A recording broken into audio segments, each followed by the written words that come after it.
So hey guys, welcome to my video. So today we're going to explore something really interesting about three uncommon Filipino words. So let's get started.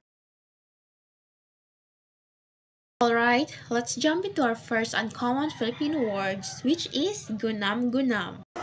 Gunam-gunam, ang kahulugan ng gunam-gunam ay imahinasyon o ala-ala. Sa katahimikan ng gabi, gunam-gunam niya ang matatamis na ala-ala ng kabataan.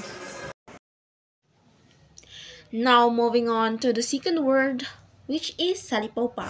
Salipawpaw, ito ay malalim na salitang Tagalog na tumutukoy sa sasakyang panghimpapawid na eroplano. Halimbawa nito, paggamitin sa pangungusap ay mabilis na lumipad ang salipawpaw sa himpapawid. Pangalawa, si Ana ay sumakay ng salipawpaw patungo sa Manila.